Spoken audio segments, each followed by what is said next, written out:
Since getting some information this afternoon. Oh, Andrew, you can that's good. inspect. Good. Thank you. Okay. And oops, that's my copy of my notes, which are few. Okay. All right.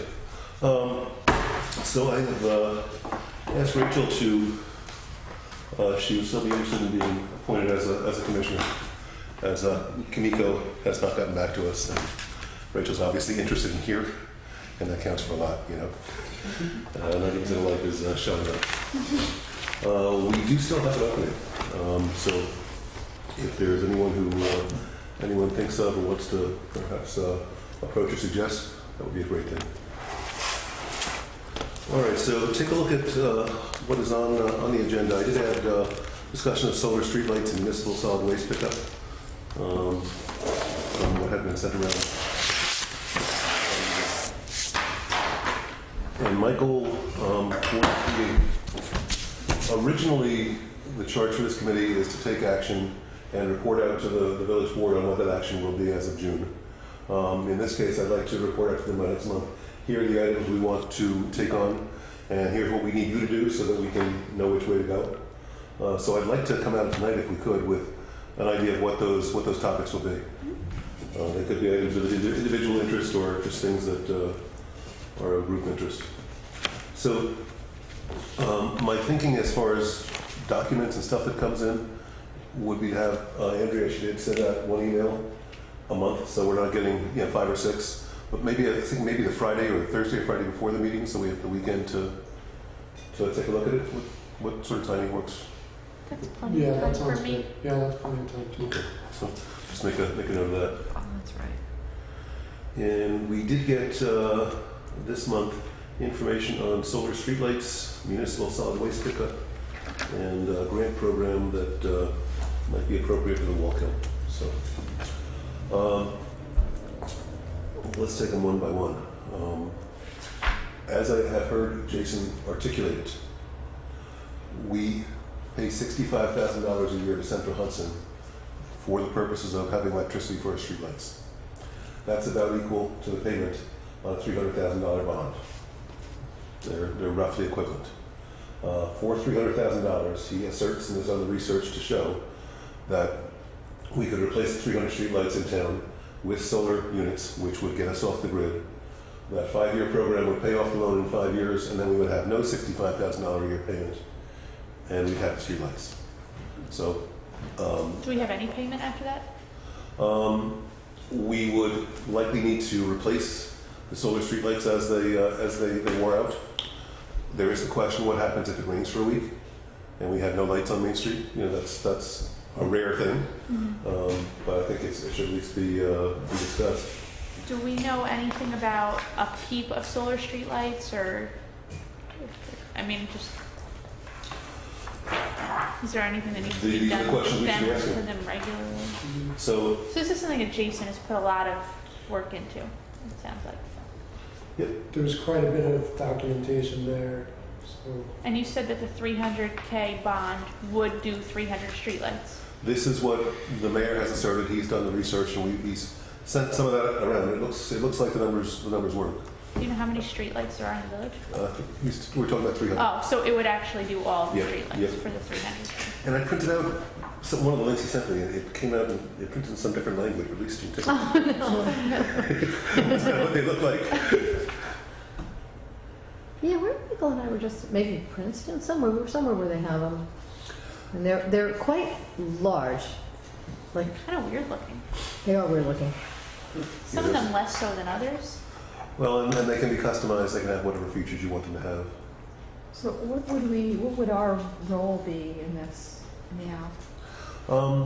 I think number one, we would, if the village decided they wanted to go for that, there'd need to be some sort of a follow-up in terms of looking at companies, requesting bids, that kind of thing. And that's something I think the committee, if they wanted to, could handle and manage. And we'll get the request for bids. We'll go through and bring the top 2 or 3 to the board, so you can make a selection. That's one thing we could do. So this is just one company? Yeah. But there are others that offer the same product? This was an example, a supplier that was in the package on the Google Drive page. This was the one example of a manufacturer. There are others. This was the one he provided. And I'm sorry, the I like the language isn't some of their language. I didn't know what the language is. I It couldn't makes it a identify it. How challenge. old is this research? What's the date on the prices? The research was done in 2012 and 2013. So we probably have to redo it. Yeah, my thinking would be on this and then municipal solid waste. It's nice that the mayor ran the numbers, they look good, but we need to have either the finance department, the treasurer, or, I don't know who does this, someone who was capable of giving us real information. My sense was that in both cases, so much of the groundwork had been done that it would really just be a matter of updating the numbers. And I didn't know if that was necessarily something that we would do or if there was someone else who would be able to do that more quickly. I don't think we have the expertise. Right, I don't. right. So I think we would need to, in-house, we have a treasurer who might be able to do it. It might be a big job. Yeah, it might be a kind of thing where you hire a consultant for 10 grand and pay them 10 grand to tell you if you can save 10 grand. Right. That's the way government works. Well, we could certainly find companies that provide or that manufacture or sell solar streetlights. I mean, Well, we asked. we just go online and find them and see their current prices. I don't think we could do that. I mean, in terms of like crunching the numbers and putting out an RFP, that's something that's a village employee would do, I think. But we could certainly do the preliminary research at least, or at least update Jason's preliminary research. Okay. Jason also suggests in here that they might donate units. I don't know what the likelihood of that is. What I'm confused about is that Jason suggests that there would be 300 in Hasbrook Park. I think that might be referring to you could assemble 300 lights in Aspen Park over 2 days. Yeah. Is there a number of volunteers?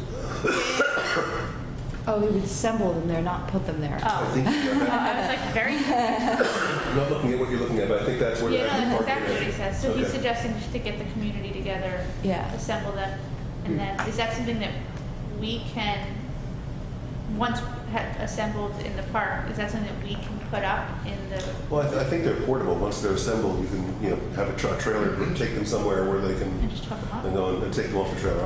I don't know how. I haven't seen them, but I assume that would be how it would be done. Do the lights that are up there, do they belong to Con Edison, to Central Hudson, or do they belong to us? Like, do we own the poles, or do they own the whole thing? I think they own the whole thing. So if we do that, does that mean that if we tell them we don't want them anymore, then they have to come and get them? I believe that's the case. I know we own the poles, and they own everything on the poles. And that's the way it works with Time Warner as well. They pay Oh, us okay. So for the we right to would put put- their stuff on our poles. Oh, okay. So we own the poles, and we can just. And how that would work, logistics would work, I don't know, but I know that Central Hudson is aware of this discussion and has said they'll be friendly with it. So I don't think they'll blockade the. We'll have Central Hudson trucks. Who knows? But no, I know their representative has been in discussion with people in the village government about this, and they don't seem to have a problem with it. There's not enough electricity to go around, so they're happy to reduce the. I'm not on this committee, but let me make a comment. I don't know if in any of that paperwork was communication with other municipalities who have done this. But Yeah, that seems like an obvious. that would be a good place to start.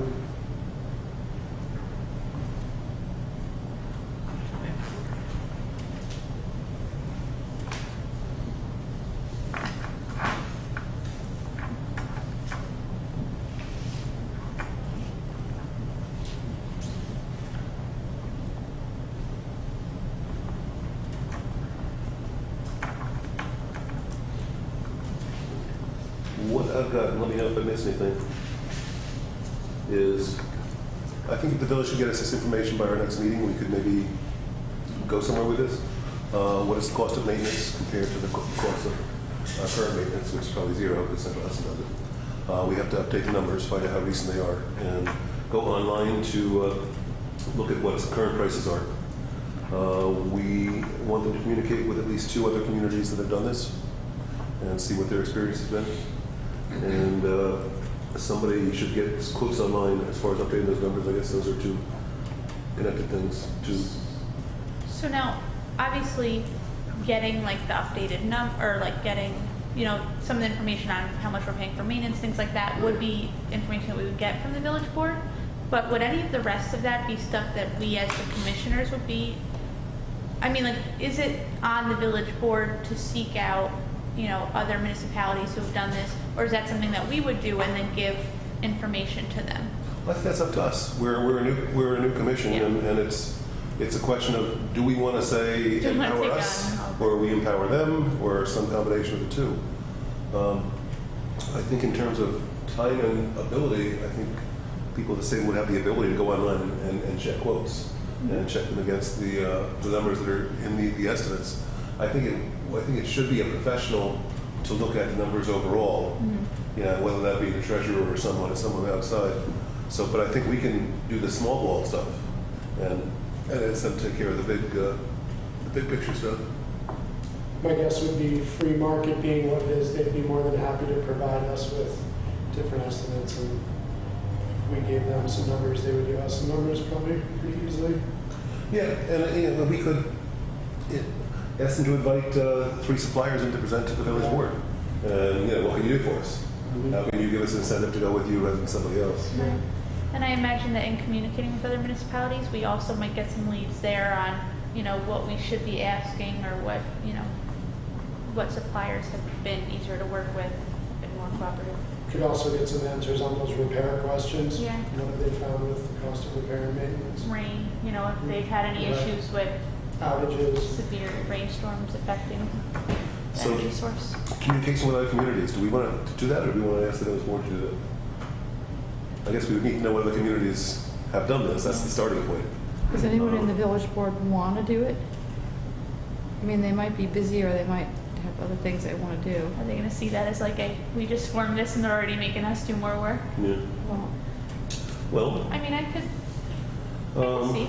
why don't we ask if anyone on the village board knows other communities that have done this? Okay. If we can get a name of a couple communities, it's easy to make a couple phone calls. Yeah, Yeah. shoot off some emails, and some, you know, we could even come up with a form, I wonder a if couple that's like of a stock Googleable questions that thing. we could then send out to. And we could probably go to 3 vendors of solar lighting things, and they could tell us communities that.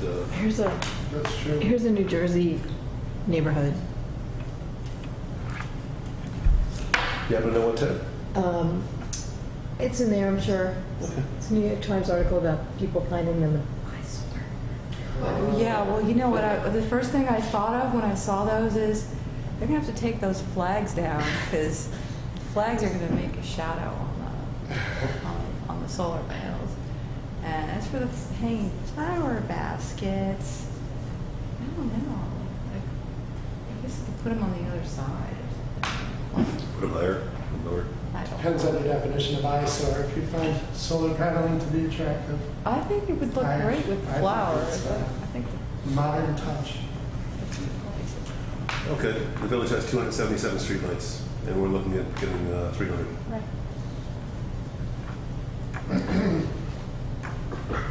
All right, I think they look a lot better in this picture than they do in those photo Yeah. flags. And maybe it's just because they're in. There's symmetry to Yeah. them. All right, cost of maintenance, getting quotes online, do a professional review of the big picture, communicate with other communities, which we could identify from the New York Times article, and ID vendors to present to the village of New Paltz. Those are the takeaways. And I think they're meeting tomorrow night, so I can write this up, and I'll be out of town, but I can make sure they have this in writing. Here's our stuff, talk about this, and tell us what to do. All right, moving on to the other small, insignificant issue, municipal solid waste pickup. Now, in a nutshell, the concept is if you remove profit, that by definition of doing that, you will reduce the cost of services. If you remove what? Profit. If it How goes is that- from if you go from private companies providing a service and marking up for a profit, and you remove the profit element and have the service provided by a municipality without a profit incentive, the concept is the cost will be less. Because they're not making anything on it. Right, but I mean, it seems like you would have to be able to get more infrastructure in order to carry something like that out. And so the cost that you would have to spend in order to get that infrastructure would be something you would have to do up front, and that would be more of an impediment. Rather than putting it out to bid, then you have the companies competing for the business, and you know, whether they make a profit or not, they could still make a profit and, you know, give everybody a much lower price because they would be getting the whole enchilada. You know, right now it's like split up between like 5 different companies. So you have trucks on their street every day of the week, and you know, they're, you know, I guess they're somewhat competitive, but if they were to compete with each other for the whole thing, it would be less expensive, and we wouldn't have to, you know, we wouldn't have to pay for more trucks and people and all the things it would take to do it ourselves. It seems like that would be much easier. Yeah, so that's the big picture theory, is that the benefit would be removing profit to reduce costs for the municipality. By doing that, and the next part was, there would need to be 4 additional, or some number of additional, I guess the concept is 4 additional village employees. And there'd need to be a lot of infrastructure, a lot of dumpsters, some trucks. And that could be done, those costs could be pursued by going to bond and paying for them over a long term. They can be done by grants. There's a couple different paths of doing that. But I think there's a lot of information and a lot of data out there. I think it's rough to know how, in the real world, how people are going to behave. I think some of the numbers are based on 100% compliance with recycling and the rules and composting and stuff, and that doesn't happen in the real world.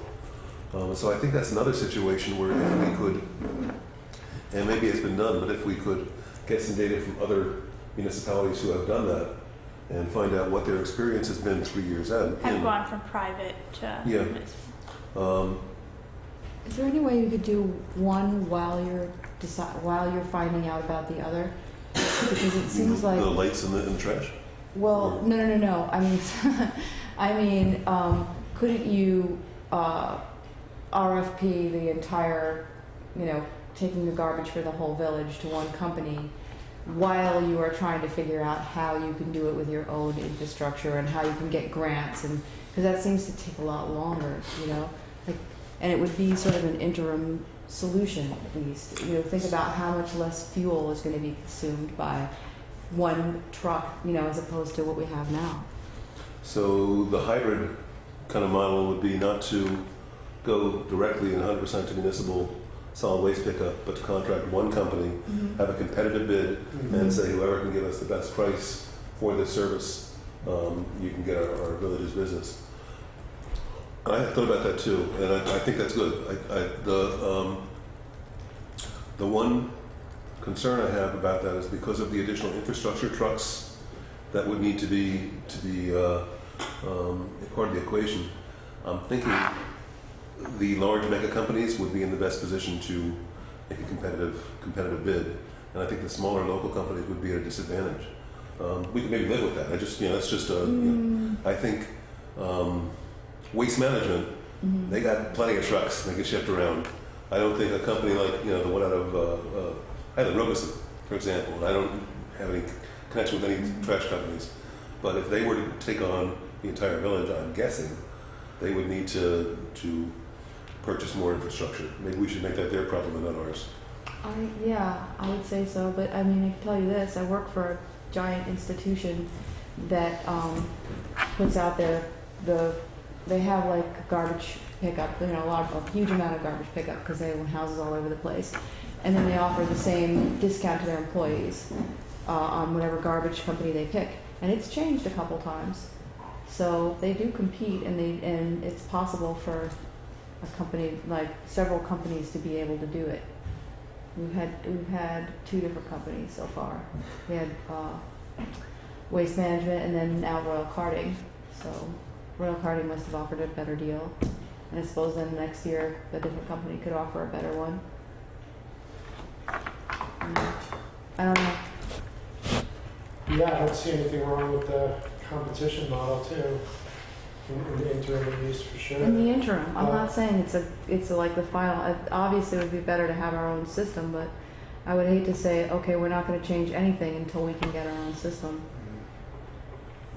Well, I think, like with the lights, the whole concept is based around cost savings, and I think we have had some people run through the numbers, and we think it looks good, but I think as far as the village board taking action or not taking action, I think they would be well served to, if they're going to consider this, to really have somebody outside of their spare time who is a professional work the numbers, or call the municipalities and get a concept. I think we need to understand for ourselves if this is a no-brainer as far as the cost. And I think it is. It would make sense that it is, but it might not be, as you pointed out. So, Well, all the costs are in that report. Did you distribute that, Tom? everyone got it by email. As of The 11th draft. Draft 11. Yeah. I've just finished draft 12. Oh, So there's more information. Should we not do draft 11 yet? No, it's fine. I just added in exactly what Tom mentioned about compliance rates. What it would look like with 80%, assuming all the other numbers are correct, what the math looks like with 80% compliance, 50%, 40, 20%. And then I broke out residential, because I think the numbers that I had this costing us about $5,000 to $10,000 a year to do. When you sell the compost and sell the recycling. What was I saying? Because residents are easy to figure out the average, it's about $400 per year per household. And I got the number of households from the department to figure out where the break-even point was, like what we'd have to charge. Because even if we don't charge $400 a year to do this, we still could charge something. You know, $300, $200, $150, whatever it was. I think it was like $100 to $150 a year was the break-even point. Do you know what people pay now? About $400 a year. Oh, so we'd be offering them a little less. Yeah. this would be a win for. For It's, your residents. garbage bill will go down by two-thirds, Yeah. I think, three-quarters. I mean, even if we charge 200, I mean, Right, you're still 50%. 50% of reduction. Yeah.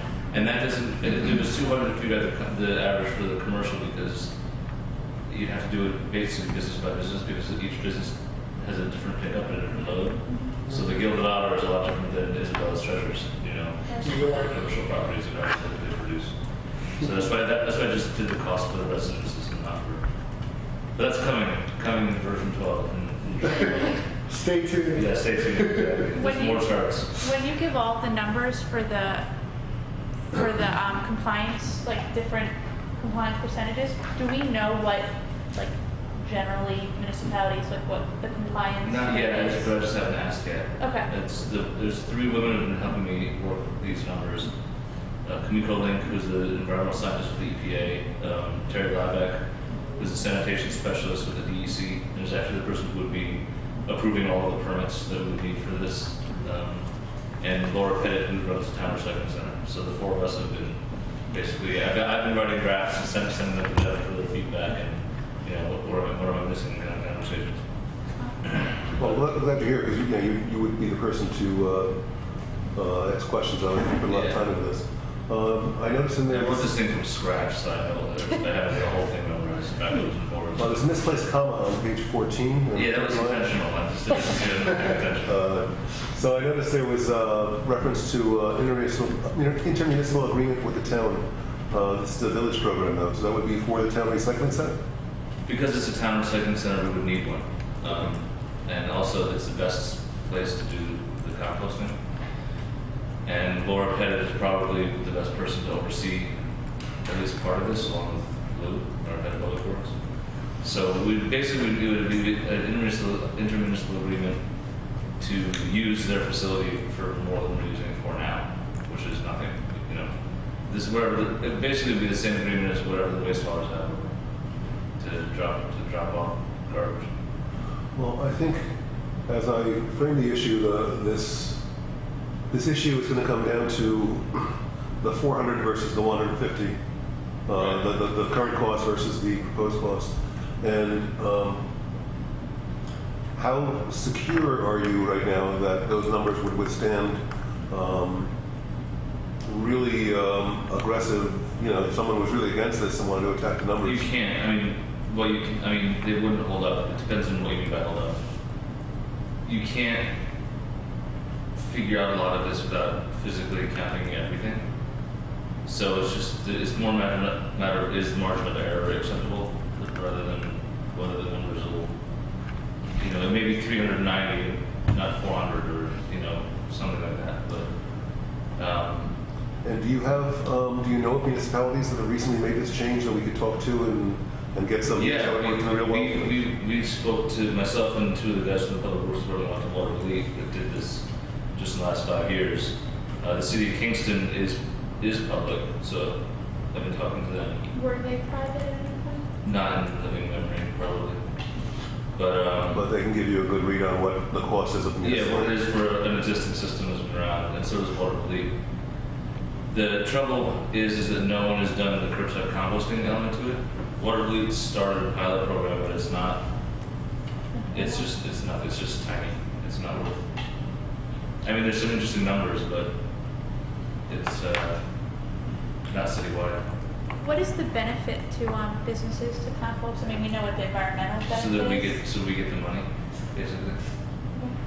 So because the restaurants especially are a huge amount of source of organics, and so you turn that into high grade compost at $50 a cubic yard. That it's just money that stays in that, and then not only money that stays in the community, but then the food tax from all the restaurants go. And in order to sell this stuff, I imagine I have to sell it at bulk lots, possibly to farms. So it could be a situation where we're selling the compost from New Paltz restaurants back to New Paltz farms to grow food for more. Is there any talk about incentives for local businesses to compost? It wouldn't be an incentive; it would be mandatory by law.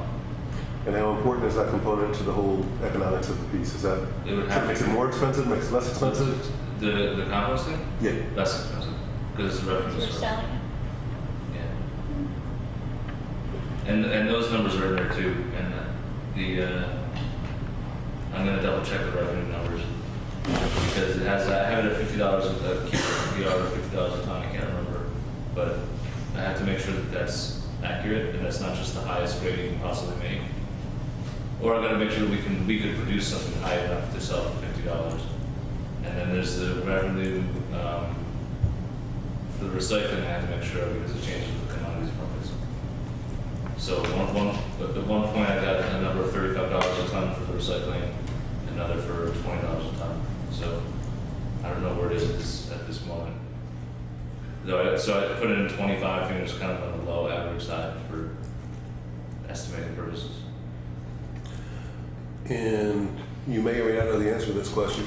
Suppose the village does this and creates civil service positions and hires municipal workers, and for whatever reason, we're 3 years out and it doesn't work. It's costing us money. Well, you know, how easy would it be to pull the plug once we have created infrastructure, bought hardware, bought trucks? I can't foresee what would cause that to happen, but if that did happen, we would be the only municipality in the country who couldn't collect garbage and break even with it. I mean, it's just because like it's because there's no profit. I asked for that. Okay. Yeah, I mean, it would be that bad. But if we were that bad, there's lots of people who need garbage trucks, so we'd just sell all the used ones on state bid or them out to bid and see what we got for them. We'd be stuck with a lot of garbage cans that we probably couldn't get rid of, and we'd just look to eliminate the three positions. Is it 3 or 4? I eliminated one. I don't think we need a full-time super. Oh, I like that supervisor. woman too.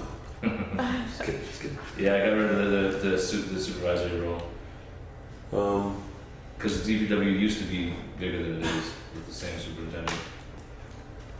Okay, so assuming that the village board was comfortable with the numbers, with the 400 versus 150 per year per entity, that makes a pretty compelling case that this is something that should be seriously considered. We want to ask them to what they need to be comfortable and confirm and get a good handle and feel good about those numbers, because that's where this thing's going to rise or fall. If somebody a month from now starts saying, well, I had some issue with the question about the numbers. Issue with saving $200. Let's see if we can get the village board to all sign off that they're agreeable to the numbers, or find out what they need to be agreeable with the numbers. I'll be giving a presentation to the board over the next few meetings with the women helping me do this, because they've seen this stuff, but it hasn't come up to the board yet. Well, in what we're trying to do this evening is to inform the village tomorrow by memo, because I will be out of town. These are the things we're going to come to you about in June, and these are the things we're going to recommend that we all take action on in June. And here's what we all should do between now and then, so we're all on the same page and ready to have that conversation. That's great. I can make it to tomorrow's meeting. It might be a little late, so I don't know if you want a representative there. I mean, I'm fine with it being on the agenda. I just wouldn't be able to be first or second. Are you I don't think on it'll be it? on the agenda for tomorrow. No. But I can just let them know, Yeah, okay. All right, so I'll leave my homework when I get home tonight, and I'll make sure you all get a Sounds copy. good. We will also mention that we discussed the hybrid model of awarding a competitive bid to one company as something we could do immediately, maybe for a year while we're studying this, or maybe even for longer. And that we, representatives from the village, have been in touch with Waterbeat and Kingston that have municipal solid waste disposal. I just made a note for myself about the importance of compost. So we'll mention those couple of items to the village board with regard to solid waste. Next item, I just pasted, I think it was an email from Rachel, if I remember right, that Governor Cuomo announced the availability of money for the Hudson River Estuary Program grants, and I think our village, given the state of the Wallkill, should be able to make a strong case that we should get as many of those funds as possible. So Some of these due dates have passed. The 20th. There's one for June 20th. There's one I don't for know. June 20th. And that's what this one is, the Hudson River Estuary Program grants. Right. Those are, it looked like June 20th. So we are going to suggest that if he's not already working on that, the grant writer take a look at that in a hurry. Yeah, I mean, I have a lot of numbers. I went to the Riverkeeper presentation at the town board's most recent meeting about how disgusting the Wallkill is. And I mean, it was literally our portion of the Wallkill was actually worse than just about every other portion. They separate it from like after rain and in dry times, and even during dry times it was mostly unswimmable. I mean, it failed 91% of tests. 92 in some areas of New Paltz. It had the least amount of swimmable water. I mean, I just took some notes, but it was like 2 days of 12 days that they went out there, it was possibly swimmable. And then the other 10 days was... Do they have any theories as to why that might be? There was talk about like the sewer system overflow. There was talk about the blocks and the bladder. I didn't know a lot of it. Admittedly, I wasn't I just haven't done a lot of research anyway. It was just from the presentation. I know that the water or that the rains affect it, and they were talking about how rains obviously stir up a lot of what's in there. But even on the non-rainy days, it was still not very swimmable or safe. And they were doing a lot more. I think they said that they had a lot more research to be done. Well, They're looking to classify the river as an impaired water body.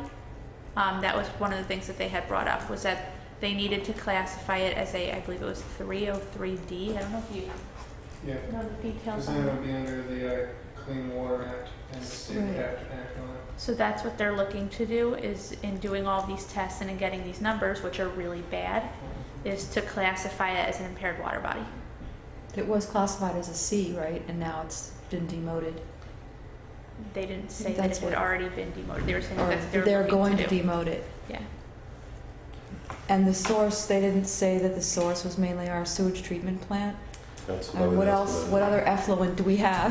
They talked about the sewer system The overflow. farms, oh, yes. But They talk about Orange County farms as well too, and it also has to do with what kind of local regulations these municipalities have. That was more theorized than talked about in the actual presentation. They talked about communities in Orange County who have things in the river. But what they were pointing out is that people were saying, well, is it coming from Jersey? Is it coming from here? Is it from here? And they were saying that that's not supported by what they're seeing, because New Paltz is so much worse than even just like Gardner and like and that's south, and also north. Where the water slows down, everything there starts to follow the solution.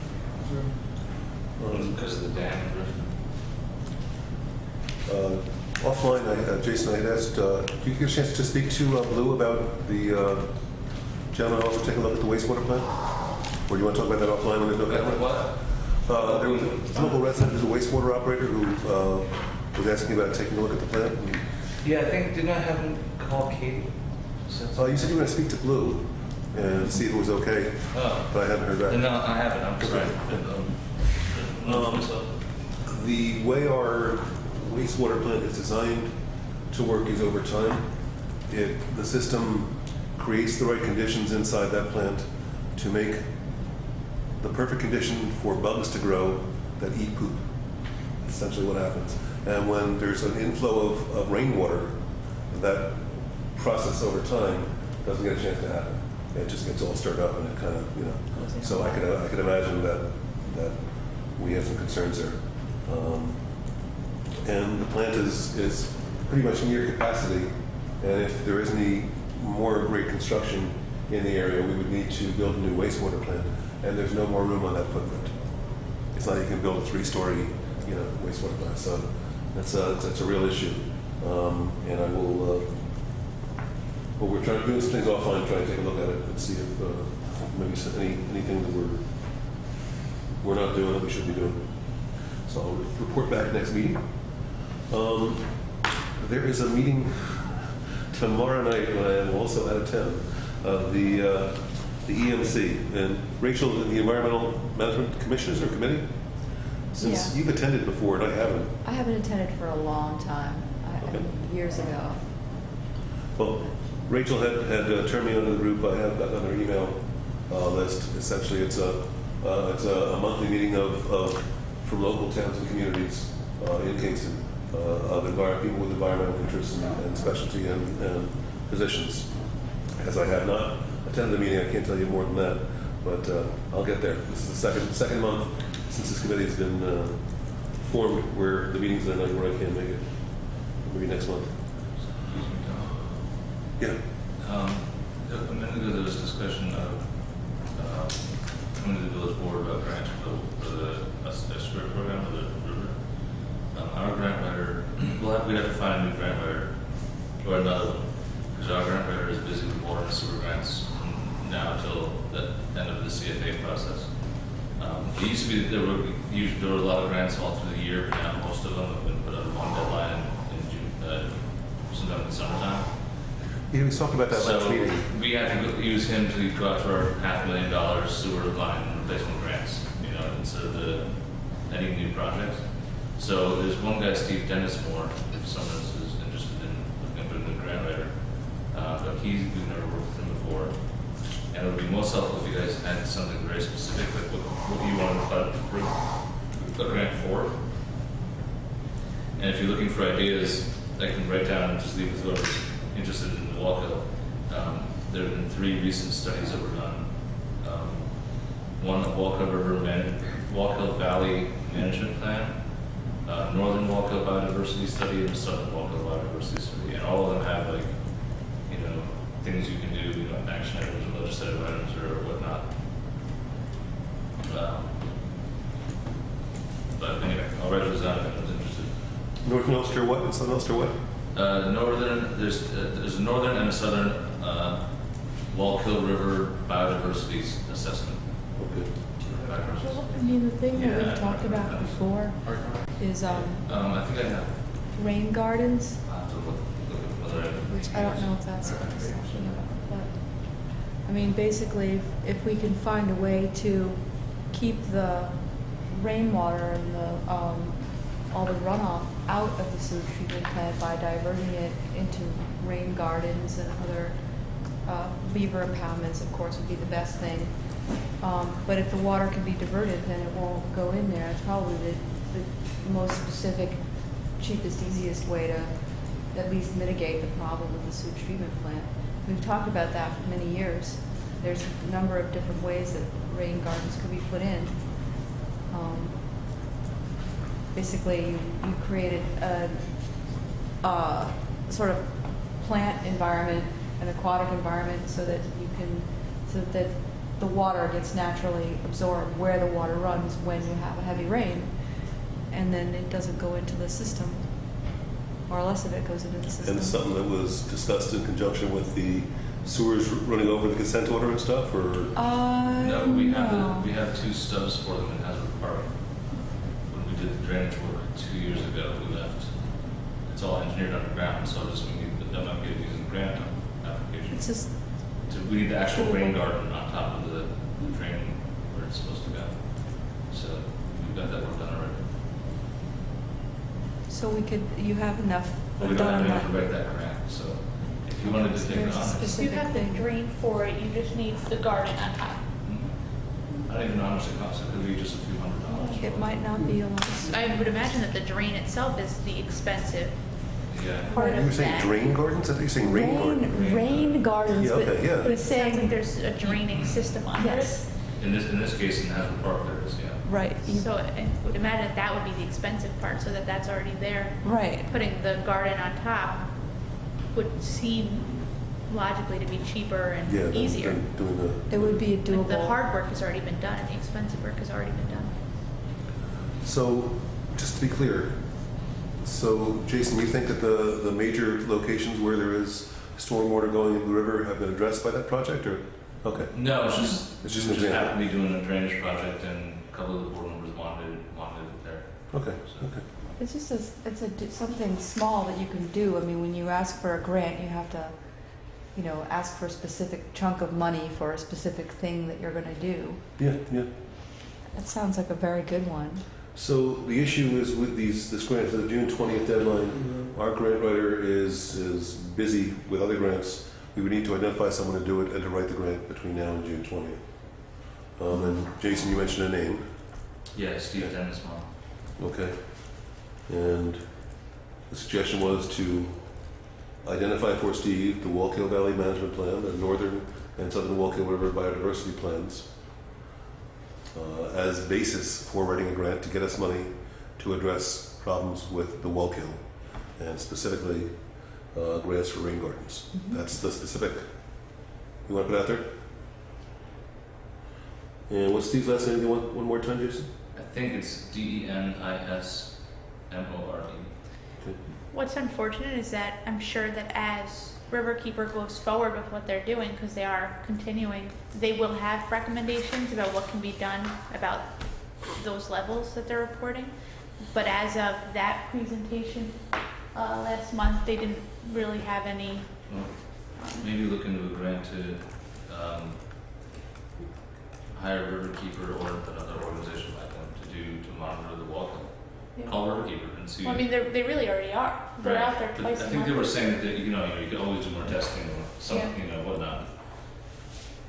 Riverkeeper may have some ideas right now about what we could do, and they would be a good letter to have for a straight program application. I will. I'll email the Riverkeeper person who had a table at the Regatta. I also have another name. The woman who came to present, I don't know if you want her information, Please. unless it's the same woman, Jennifer Epstein. That's her. Okay. Do you have her phone number? Her email is phone number, you better. Okay, it's 914 Okay. 478 478 4501, 4501. extension 248. Excellent.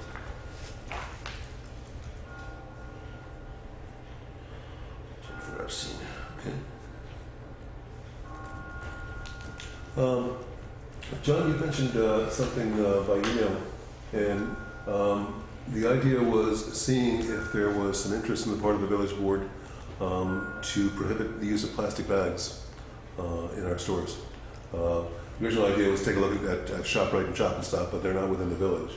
But it's something that I just wonder if it's something we want to suggest to the village board to take a look at.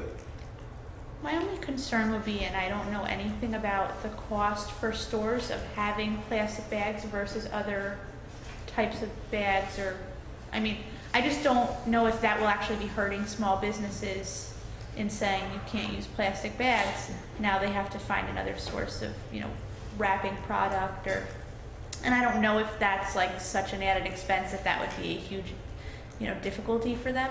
Mhm. That's just something that came up for me, is that I wonder if that would, like having Stop and Shop right, that's who that would be great to target, Yeah. because people walk out of there with like, Mhm. Yeah. 10 bags. But, so I just don't know how that would affect the small businesses. Well, There's some things that I found, places in New York that have already done it. I just have some preliminary stuff. Again, the goal would be to get the supermarkets, which aren't in our control. I think a lot of the boutiques in town, some of the boutiques already don't use plastic. And so here's just sort of a list you can look at. This is by state. There's several in New York, Mamaroneck, Larchmont, East Hampton, a few others. Larchmont was similar in size to the village, That's the best and way. they did it, but they had carve-outs for certain kinds of businesses. So that's sort of something you can do too. They carved out restaurants. They allow heavy gauge plastic bags for garbage, but not smaller bags. And if you're a restaurant, they allow bags that are made specifically for takeout food. So you can have carve-outs for what type of plastic you're prohibiting. I think that for us it would largely be something that, I hate to use the word symbolic, but it would certainly be something that we're taking the initiative to do this within the village, and we would like to highly suggest that the town also do it. And so, there's tons of data out there. I've just been looking at it preliminarily. But many, many places are doing it more, it seems, every day. So there's plenty of comparisons that we can do. The cost to businesses has already been analyzed. In my thinking, it might even present another source of income in the form of reusable bags. So if every business has reusable bags right there, and they say we'd be happy to give you paper or another type of vessel to carry it in, or you can buy this reusable bag. For the cost of $1, it might actually end up making them money. I can imagine people within the village would make the transition quickly and would just have reusable bags on hand. So there's certainly a lot of research to be done. I wouldn't want to do anything that was painful to the businesses unnecessarily. That certainly wouldn't be the aim. But I do think it's something worth looking into. Another thing that a lot of places have done, and actually we were talking about this on our walk up here, down here, is a tax or like a fee for the bags. Yeah. So just as another option, if, There's some a family information in wasn't- there, and this article too, I think, talks about, there's a fine that they use for anyone who continues to use it, but yes, I have seen that too. The highest one I 5 saw, I think, cent was a- surcharge I saw a per quarter bag. on here. I thought that was great. A What's quarter that? per bag? Yeah. You go to the grocery store without reusable, that the could opposite get you concept to of ShopRite gives you 15 $3. cents off if you use a cloth bag. Right. This way we'll charge you 5 extra cents, 10 cents if you Right, want so it's a to. deterrent as opposed to, But like I said, I punishment support per se. a quarter extra instead of 5. Well, I really feel would it. you be willing to get yourself in a situation where you could speak to the village board about this in June and make a case? Yes, although I don't know, I still don't know what I'll find because I haven't really looked that deeply into it. So my thinking on it would be if it's unnecessarily harmful to businesses within the village, it wouldn't be something that I'd be interested in pursuing. But if there's a case to be made that it would have a major environmental impact, then it's certainly something that I would be willing to move forward on. All right. Well, why don't we tentatively plan, we're going to have our next meeting the third Tuesday of next month. Third or fourth. Fourth, Oh, man. fourth Tuesday. Kill me. Kill me. Once we get this set, I'll be fine. So that's the 24th. Yes. So the village board will be meeting the next night. We should plan on some or all of us attending that meeting, the village board next night, and making our recommendations, suggestions, our work product. It's an amazing number of cities that have done this. Yeah. Yeah. And just such a variety California, of like Colorado. Pittsburgh. taxes, Yeah. different things on. And as you were saying, the types of plastic bags exempt from the law are dry cleaner garment bags, plastic produce bags, newspaper home delivery bags, bags larger than 28 inches by 36 inches, and heavy gauge plastic bags used by restaurants for takeout food. That's in Larchmont. That's in Larchmont. I mean, that's just one example, and you can see that they've made concessions and carve-outs for various interests that, had concerns. Whether or not you would make the same recommendations or different carve-outs, that's something you have to take on a case-by-case basis. I mean, if you think about where most of the plastic garbage would be coming from, I would assume it would be takeout bags from food. So can they go paper? Do they have to? Yeah.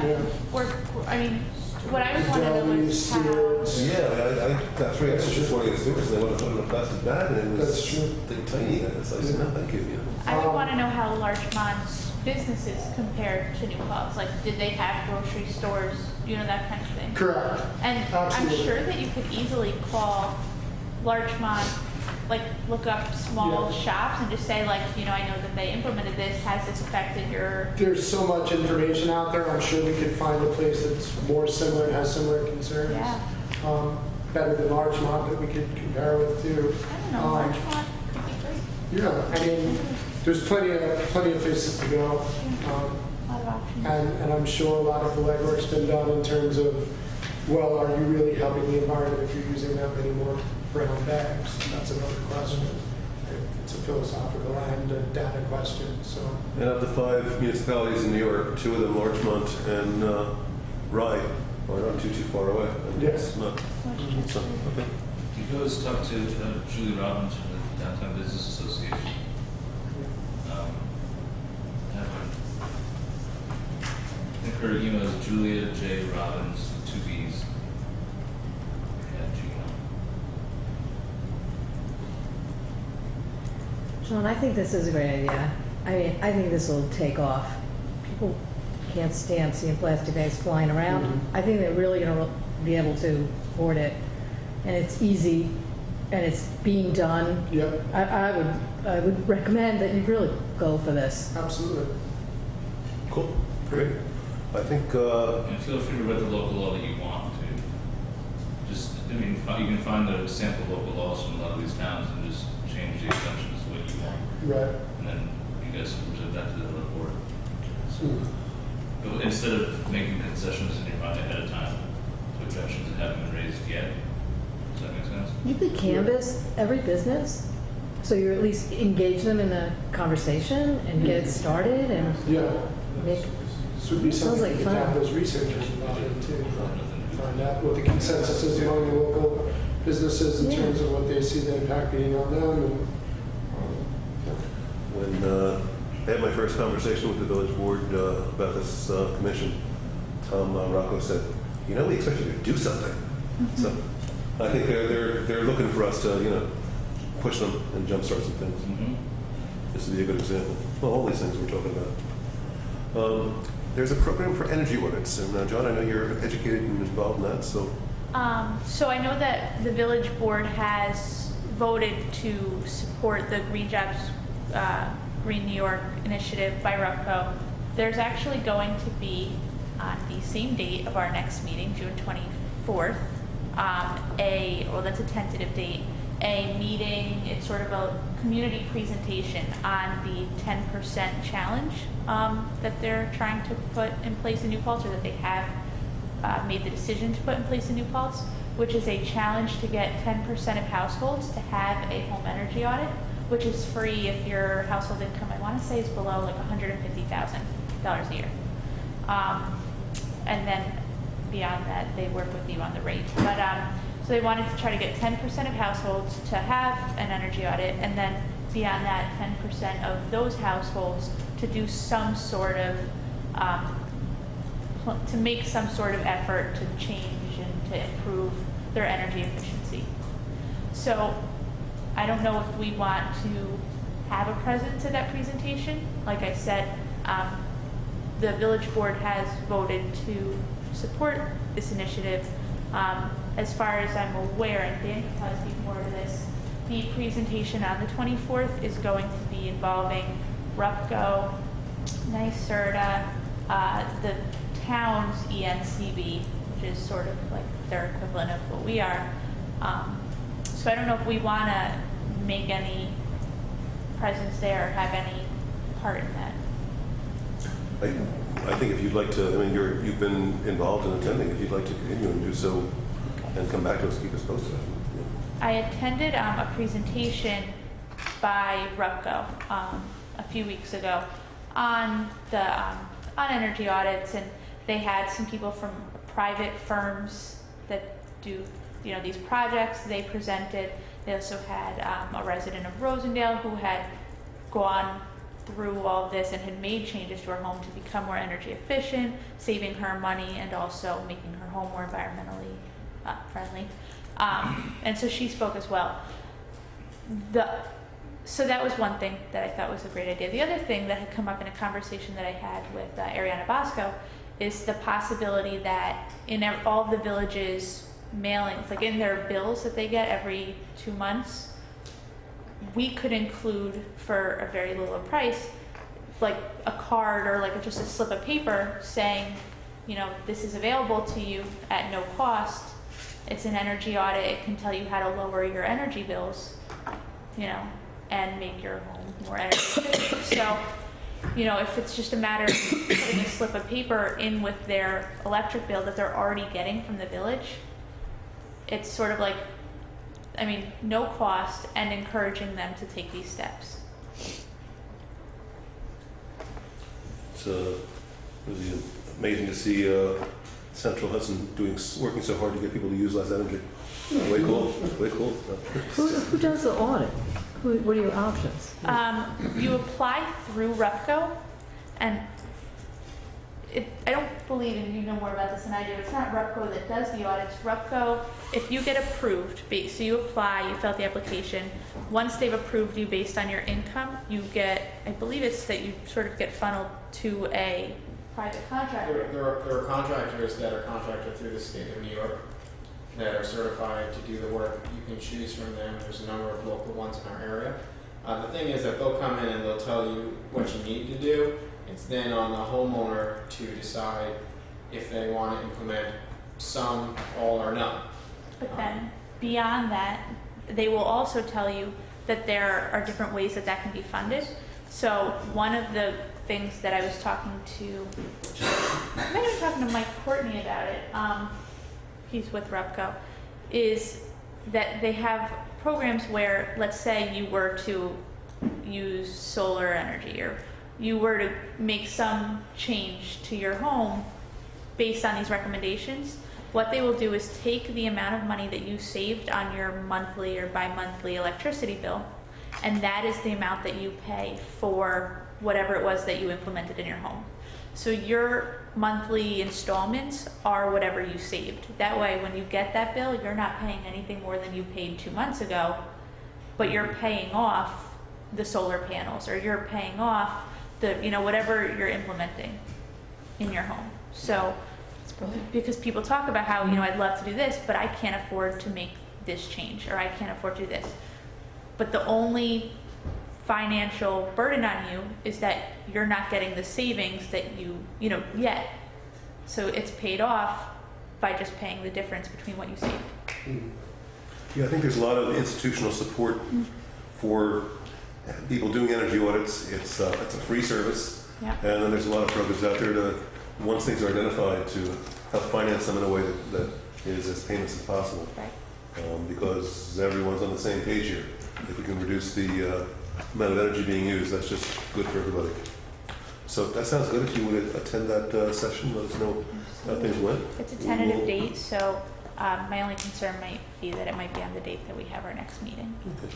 Well, in terms of my note to the village board, I will just let them know that we were talking about that, you're going to be attending that, and that the one concrete suggestion we made would be to include a notice of this free service. I guess the village could probably do it in their water bill without involving Central Hudson, or Central Hudson might have a way where we could pay them one cent a person. We would just need from you a stack of Like little slips however of many paper. cards, yeah. Yeah, that's what Or a Aaron was flyer saying. from leftover.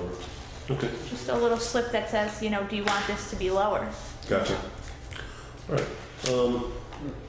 Moving on to the next item, which is researchers. So we are in the process, and I think we should be pretty far along by our next meeting of figuring out what our issues are and what things we want to focus on over the next 6 months or a year.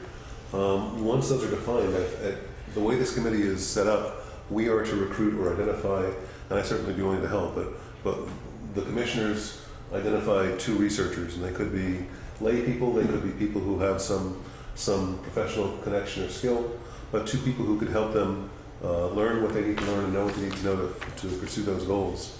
So I do think it's a little rough to pick the researcher before the project? The projects are well defined, but let's be thinking in terms of that. I think it might be a good idea to start thinking about trying to do that, by over the course of the summer. And I think if we can get to the point where we're fully constituted by the end of the summer, that would be a good goal to have.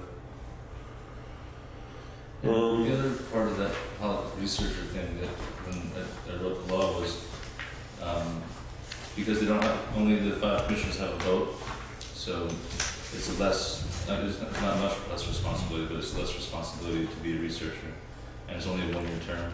So for people who don't really have a lot or don't want to make a big commitment but want to help out on something, that's part of what I had in mind, as well as expert advice.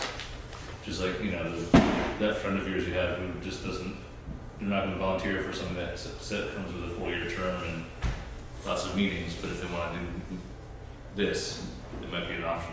We need 1,700 cards on energy audits. Yeah. Who can do the legwork to write them up and bring them down to the printer and Exactly. that kind of stuff. Can I ask a question of Jason? Absolutely. This is America. So I know that the village board voted, oh my gosh, natural gas, Voted. to go forward with natural gas. Yeah. Has that begun? It better have. It was done a while ago. Okay, so that Yeah, process. we is voted already- twice actually, Okay, because we voted and there were 2 trustees who were uncomfortable with it, so we gave them time to kind of show the arms or whatnot, and then just. it was voted again. We re-voted to have the village hall on natural gas and run a generator that way. Okay, so as far as you know, that process has been started. As far as I know, yeah. But I don't know how long it takes them to do it. Okay. So it could have just been the paperwork has been filed, or it got put to the bottom of the pile and it hasn't been started yet. But now I gotta find out tomorrow too. Do we want to stick out our tongues or say anything about that? We hate it. Well, the only options are other equally dirty fuels, so that really was what kind of ended the conversation for us. I mean, if we don't go natural gas, we're going nuclear, coal, and oil. That's not true. The percentage There are of renewables in the grid just aren't out of the grid. That's the way it is now, but we should be trying to do something different. Instead of putting a lot of money into infrastructure for more fossil fuel consumption, especially fossil fuels that come from hydrofracking. But not, that come from hydrofracking. Anyway, it's cheaper to do this than make status quo. What's the other option? So we have cheap dirty fuel or more expensive dirty fuel? It's cheap dirty fuel after you put a bunch of money into infrastructure that can only be used for cheap dirty fuel, or keeping what you have but trying to make it better by finding other renewables or finding other ways of getting or switching to more renewables, and having, working forward instead of backwards, and having some faith in finding solutions and in advance of technology, instead of going back into some Stone Age natural gas, which we all know is bad for the environment in terms of its extraction and everything else. I think it's a big mistake, and I really am very disappointed Well, that you support I it. wish the choice was between solar and natural gas. That the choice is not between solar and natural gas. It's, as you say, it's a choice between switching what we have now, which is bad, and maybe by degrees, or finding other solutions, or just giving up and putting money into this horrible infrastructure that we're then going to be committed to. Going natural gas is like a dead end. It means you're not going to go for renewables. It means you're going to stick us with natural gas. And I think it's awful, and I wish you hadn't done it. What were the other options that you guys had looked at? There were no, to run this complex, you need fossil fuels, we need acres of solar panels we don't have. So you had the discussion twice, you had the votes, Yeah. but again, it's an obvious issue of interest here. There's a vendor, and I don't know them, I don't have any connection with them. A vendor keeps coming to the village board meetings and saying, we have a company that can guarantee that you'll have this percentage of renewables in your Really good. Yeah. energy supply. Would that have been No, they don't generate fuel, they just. They resell. They're like a resell, yeah, they're But still, the they're a source. vendor, but and those can be dangerous because they can spike the prices in Central Hudson. But it's the generation we need, it's what's burning when we flip the switch. And the 15 kilowatt solar panel on our building provides about 5% of the needs. So you can see, kind of picture how much we would need for clean energy to load that happen. I watched the first discussion, the first vote, and it was spirited, and all points of view were raised. It was depressing how it ended for me. Some of the points you made were definitely forcefully made, at least in that one discussion that I saw. What was the roll call vote? Do you know? It was It was originally Rebecca and 3-2. Ryan were opposed. Me, Tom, and Sally were in favor.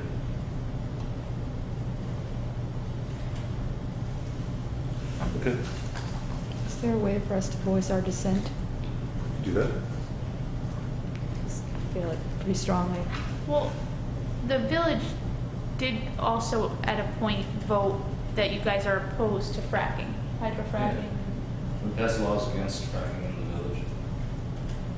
on the basis that hydrofracking is bad for the environment. The extraction is bad, yeah. Okay.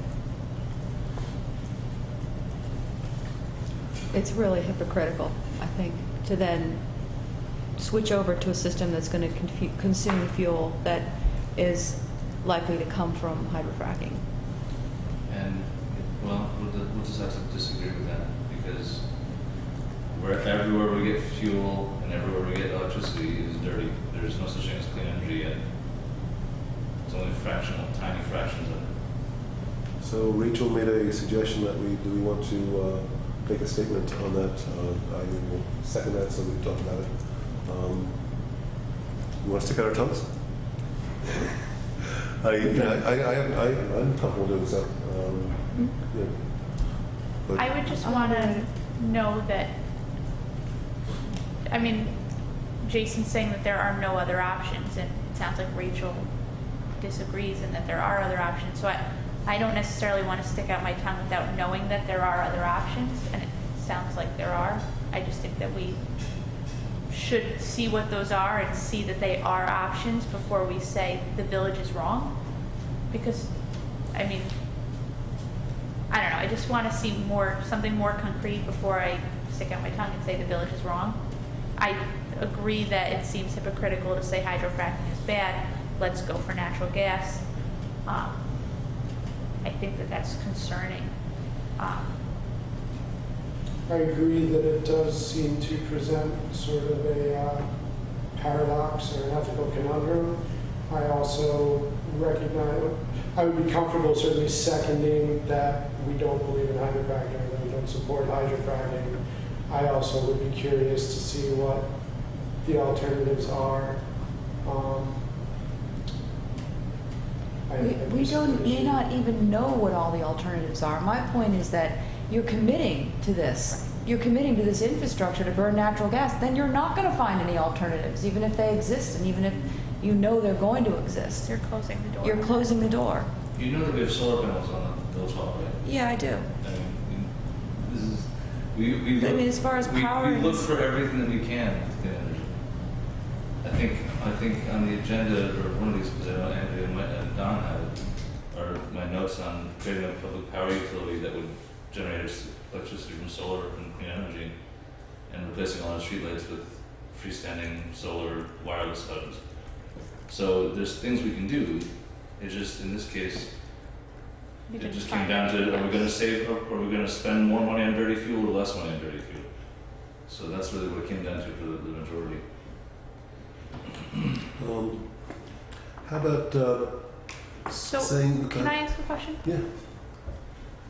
Your issue with companies like Viridian and that situation was that they could raise their prices. Oh no, that's just a danger. I think, if I had to guess, I'd say we're gonna be going with Viridian or another company like it. Okay. Because I don't really see Other. that big a risk because Central Hudson can do the same thing. How about telling the village board that the move to natural gas sends a message inconsistent with environmental something, and that Their we own ask them environmental stand. Hmm? With their, I mean, it's inconsistent with their own stance. and we ask them to please clarify their decision or justify their decision to the community and to the committee so we understand it better. They're just gonna rationalize it. And I'm just gonna say what I just said, but we'll put it Yeah. on paper. I guess my question is it, are we sticking our tongue out, or are we raising this for the sake of saying that we object? I mean, if it's done, if they voted twice, is there anything that can be done at this point? Or are we just speaking up for the sake of saying, we, the EPC, don't agree?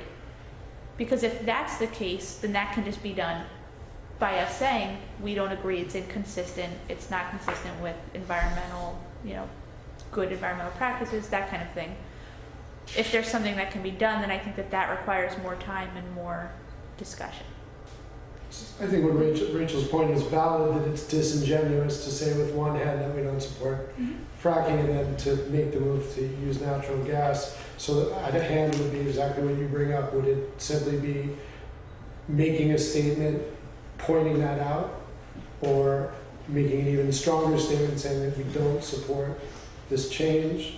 But the point is also valid that it's already come to a vote twice. But there's not much we can do about it aside from direct action. Right, so that's like, is there anything we can do other than say, we don't support this? Right. And here's why.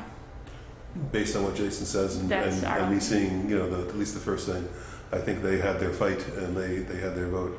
So I think making a statement saying, we don't appreciate or agree with it and send a bad signal. I'm comfortable with For that. this reason, yeah. I will wordsmith something and send it to everybody for modification. Cool. Hack it up, Rachel. Make it tougher. Okay. Walco River signage, the board had pretty much been comfortable when I'd spoken with them about that, with the idea of getting some signage up between now and the next regatta, but no formal decision been made, so I think it's time. I think we should Go forward. remind them of that and let them know that we're. Well, we were looking to you for leadership on that too. What is it that you want on the signs? I mean, just can you give us text? We have a sign machine. We might be able to make it in-house. Okay. What is it exactly that needs to go on? Warnings. And where should they go? And how many should there be? Just give us the details.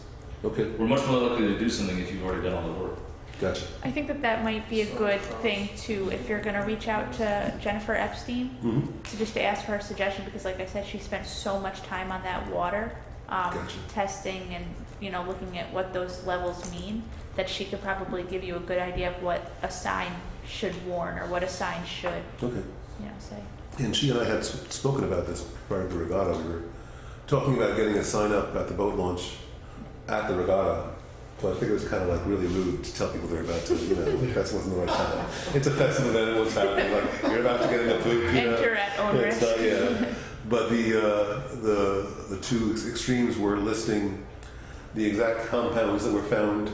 Just here's the list of what has been found in the Wallkill. And the other extreme was, we love our Wallkill, but it's broken. So we'll figure out something.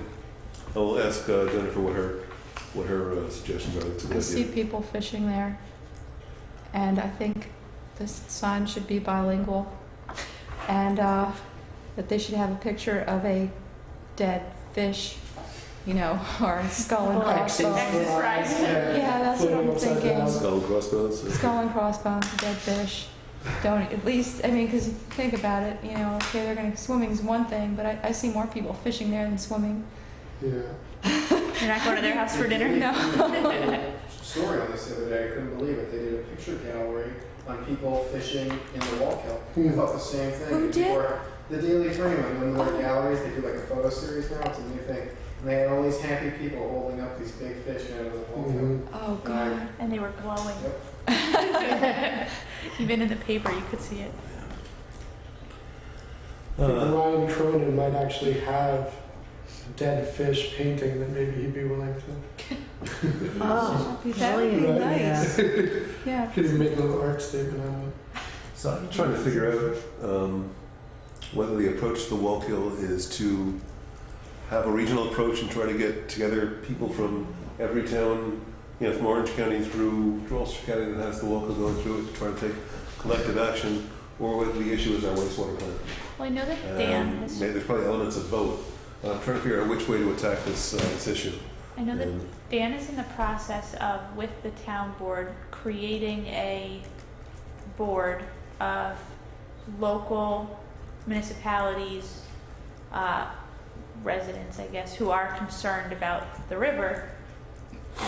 And you were trying, you've spoken at a meeting. I've spoken to people like Gardner, Rosedale so far, and I know West River people from other municipalities.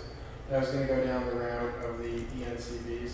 However, all of that is assuming that people care about this issue as much as we do. And unfortunately, through talking to just a few people, it appears that that's not necessarily the case. And as So that's just my only Okay. sort of caution. Well, that would be, the thinking is you can't solve this problem locally because it's a long river, Mhm. unless the problem is our infrastructure. But the studies show Then that the we have studies such show a that- larger problem here that we should probably act. So maybe that's why we're more. Which may be part of the reason why other municipalities aren't as concerned, because really, when they were showing us, what they did is they started at the top of the river. By the way, I have a copy of the Of the presentation, map, yeah. and if anyone wants, I can send it out. I do. Try to get on the town's Yeah. I'd love to It's see great. it. Send it to Andrea and she Yeah. distributed it. They basically started at one end of the river, and they went, and they would do this, I think they did it once a month, was the way that they did it. And they went from one end of the river to the other, testing in like 4 parts of, they did 4 parts of New Paltz, 2 or 3 parts of Gardner. And what they would do is they would note what levels were unswimmable, like on which days the water was unswimmable. And then there was like a middle ground that they don't recommend swimming, but it like won't kill you kind of thing. And then and then there's swimmable, and that was much less common. But and then they would know if it was a wet, like a rainy week or a dry week. The New Paltz 4 locations, and they did the same locations every month. Those 4 New Paltz locations, whether dry or wet, were always significantly worse. I thought I wrote down more specific. Hudson River, oh yeah, so this is what I wrote down for reference. The Hudson River, which everybody says is like disgusting and like, oh, you don't want to go to the Hudson, only failed 23% of the time. The Wallkill failed 86% of the time. So the Wallkill is significantly less safe than the Hudson. The 4 New Paltz locations failed in 83%, 92%, 91%, 91%. Those are the 4 locations. Always. So, Wow. yeah. So, I mean, like, the best spot failed 83% of the time.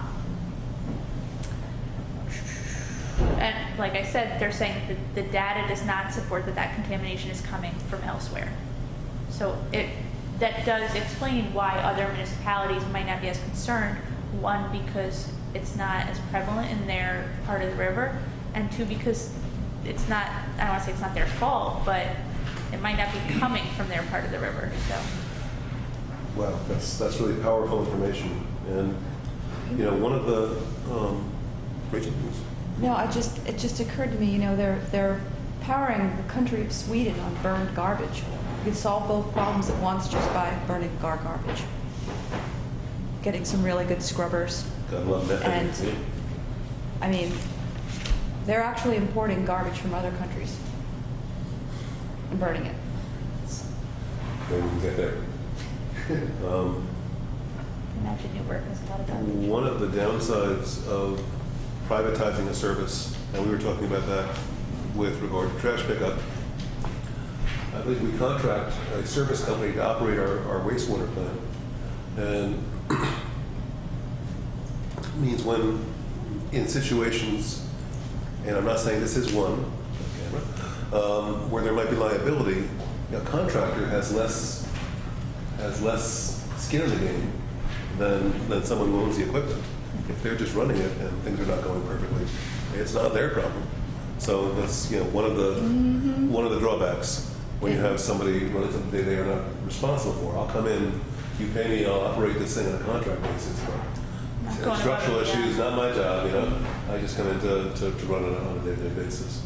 So the model is good. I think many municipalities have companies go in and operate their wastewater plant because it takes a degree of expertise that you can't necessarily hire someone for every community, but you have that's one of the risks.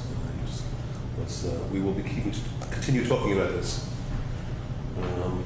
Just an update on there was a report to the village board on replacing the water filtration plant.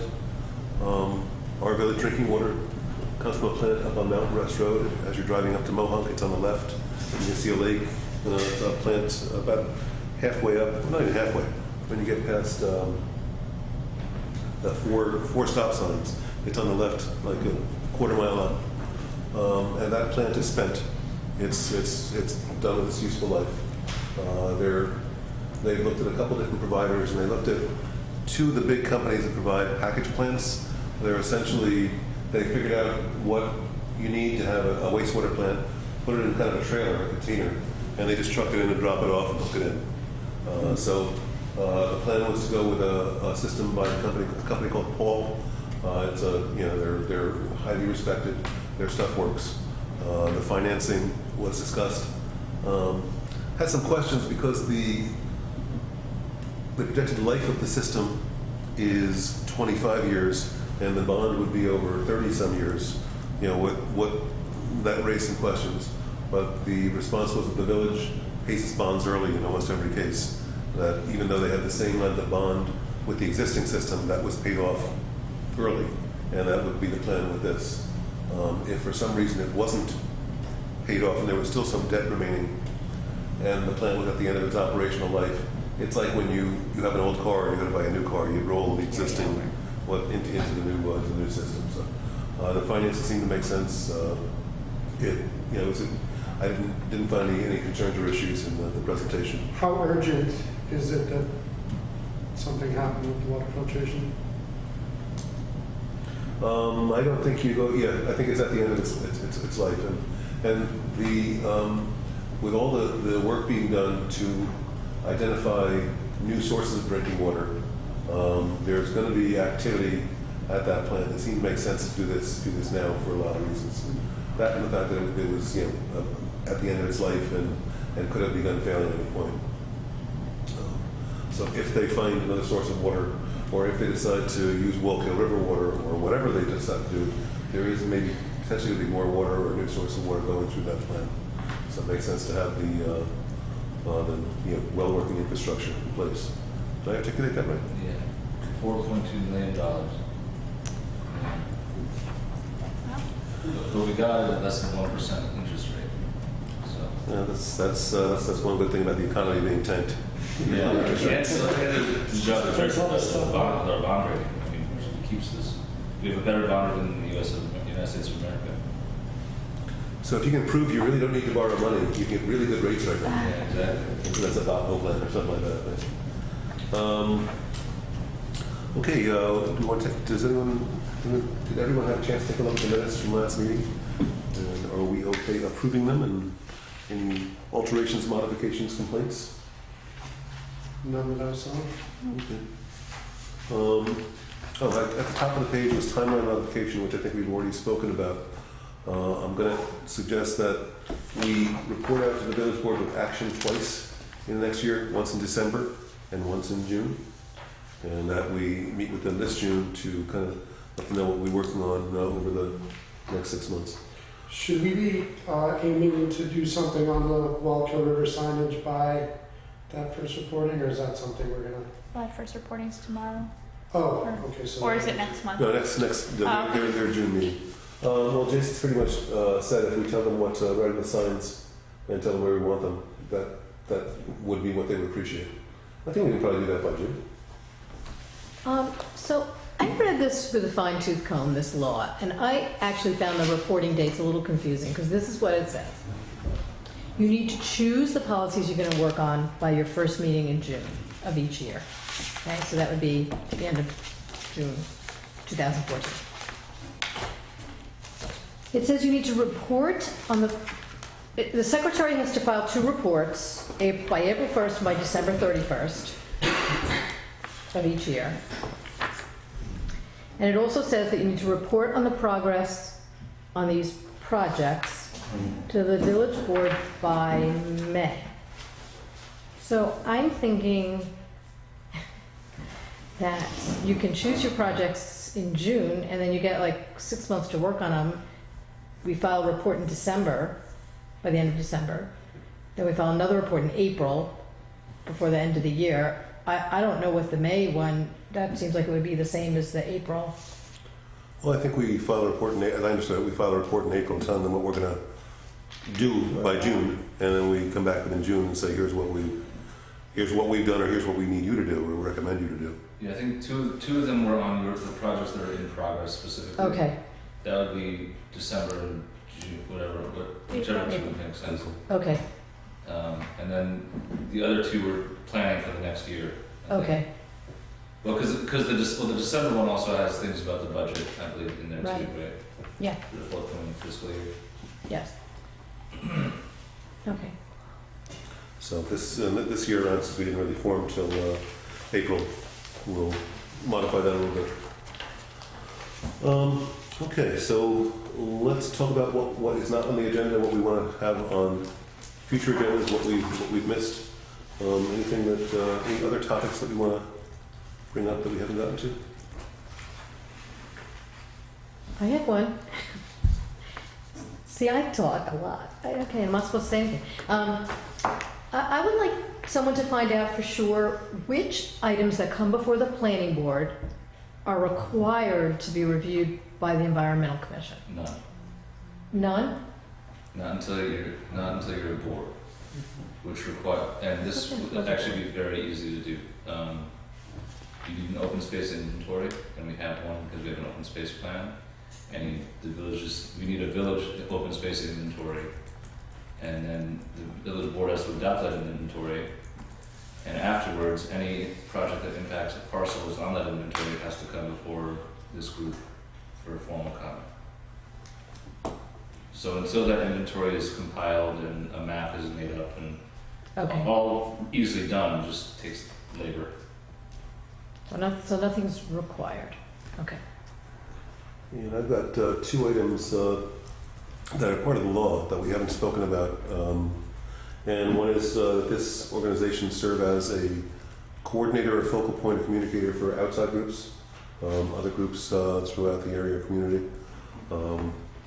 I kind of figure we need to get ourselves set up before we can begin doing too much with other outside groups. I just want to let folks know I remembered that. It will, we won't forget about that.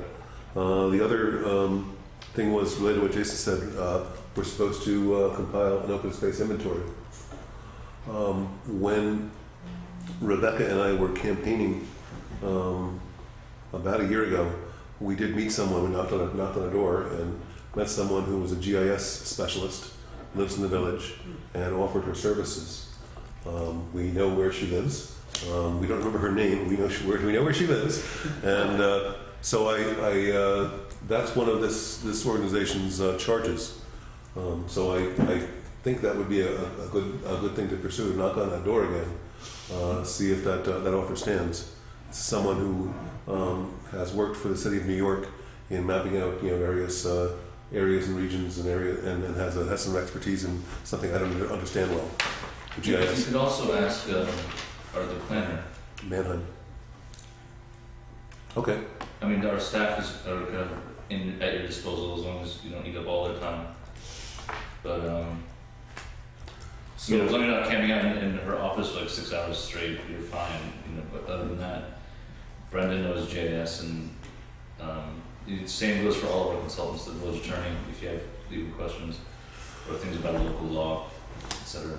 So I would probably start by asking them what exists now. Do you know the answer to that question?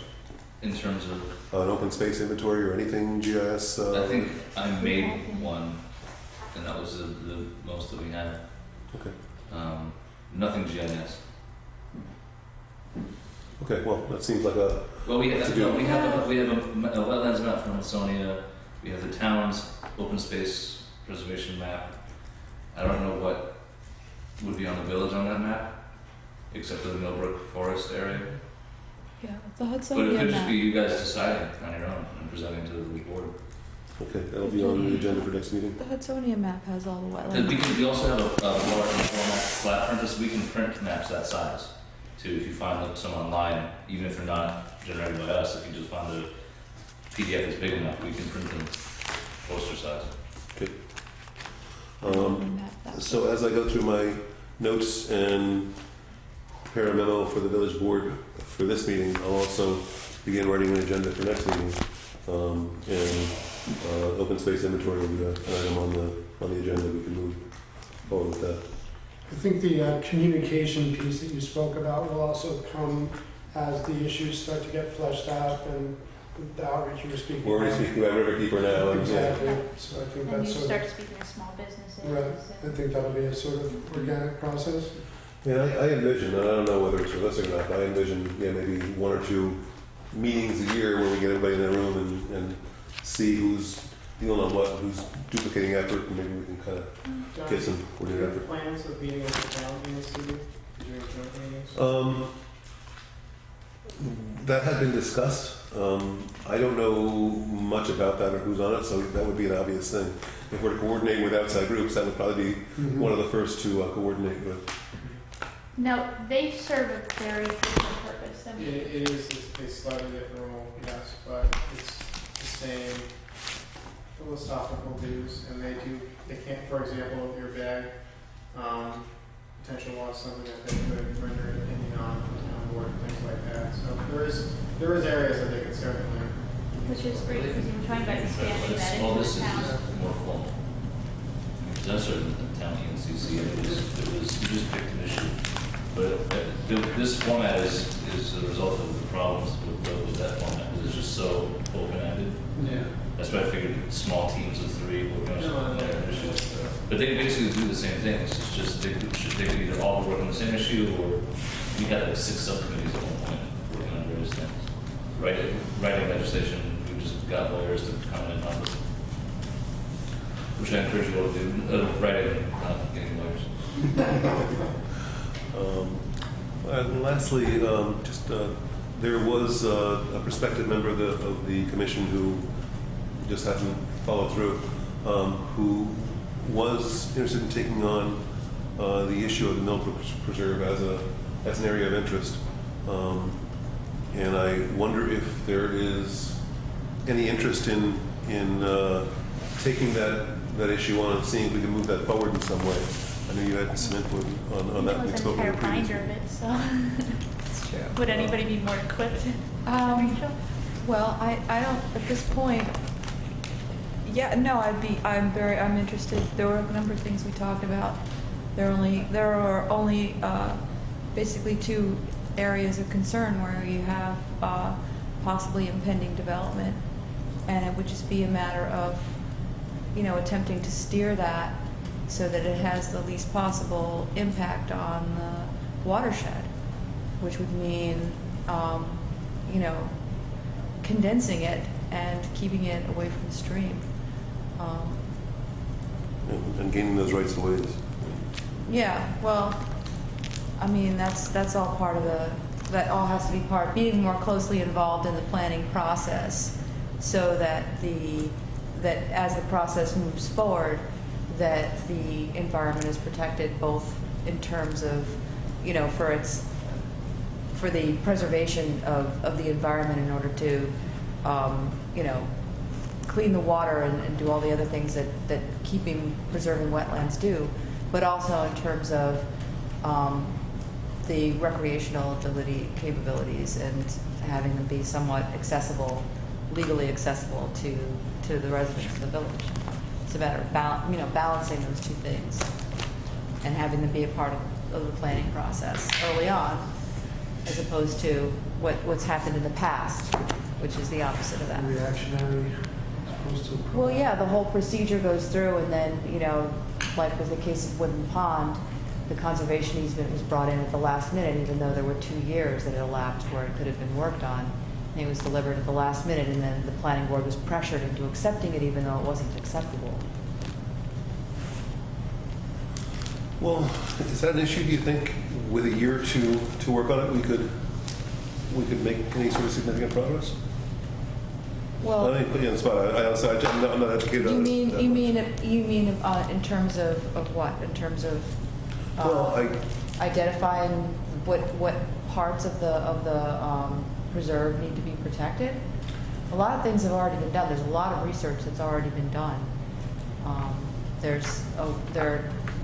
one wetland assessment in the village that includes the Millbrook Preserve, one wetland assessment that was done specifically just about the wetlands in the proposed Millbrook Preserve, and then the latest report that was done in 2010 that includes portions of that and more discussion. So there's we have a lot of research. It's just a matter of the negotiations with the landowners and what they. all right, well, my thinking is how do we identify what are the next steps to do on that subject to move things along? And it sounds like if you're negotiating with homeowners, that probably would be a village attorney thing, or who do we make do something to make something happen? I guess. Oh, well, I it don't wouldn't be really. the homeowners, it would be the developers who own the land that want to make a profit out of it, that Okay. want to build on And locals know who those are, it. so. Yeah, Okay. there's a map showing who they are. I mean, it's not a big secret. So we would want Wasn't there like a to. big unfinished project that Michael never finished, that you Yeah. and he were working on? That's a I just finished editing it instead of Michael. final report? Yeah, that he finally just said, Gave to me and said, Yeah. Okay. yeah, that's the one. Okay, so yeah, we were gonna. I finished editing that, Okay. proofreading it, I should say. Oh, well, it was also proofread extensively by KT. I know, she and I are gonna go over it. And, okay. And try to get it to Nan. And basically, I'm gonna get that at least to the point where it's adopted by the two boards. After that, I don't know what to do with it either. Well, it's, Probably survey work and negotiations with the village, but, yeah. yeah. All right, I so mean- there's currently something happening that's moving that. Well, it's from, Yeah. it was supposed to be done in 2010, so a couple of years have elapsed since then. So, I mean, And the committee that did the work doesn't want to do it anymore, is what it comes down to. So, Katie and I are picking that up. well, I don't know. At least getting the report finished and to the people it needs to get to be finished. Well, have you decided to, I'm very curious about what decisions have been made, because, Almost that's Over the all years- grammar and right, but just over the years of looking at it, at first I was very impressed, I still am impressed with the maps, but there were some issues that I had with the maps, and I think you know what they are. And then also, I think it started to look very generic to me. Like a lot of portions of it, I think, are very sort of general. And then I also feel like there's an individual history of the park that's not in there at all. That really is, it's not. I don't think the character of the place really comes through in the report at all. well, I'm not all that concerned about getting to that level with the report, because the report is just grant fodder. We just need a finished report so I can wave this around in the grant. funders' noses and say, look, we did a whole study on this as an intermunicipal project. We need money to implement the next phase or whatever we need the money for. So it's really at this point, I mean, it's pretty much there. And we could probably just double the size of it if we wanted to put lots of everything we could want into the report. But the sooner we get this thing approved by the boards, the sooner we can use it to apply for grant money for the actual construction of the preserve. And we can add things later if we want. Do subsequent studies. So as far as things we want to recommend to the village board that we would like to see happening by June, would that be one of them? To urge them to approve and accept? Yeah, I'd like to look at it Natural first. preserve. I'd like to look at the And final. I'm going to set myself an alarm for August, that if this Okay. hasn't been done, to come back to it. All right. I think we are at the end of our agenda, although we just need to clarify for Dawn when the next meeting date is. 24th, Okay. 7 p.m. June 24th, 7 p.m. And we'll look forward to seeing you all then. Thanks. Appreciate it. Jason, if you're going to be in contact with them again, could you please get the shape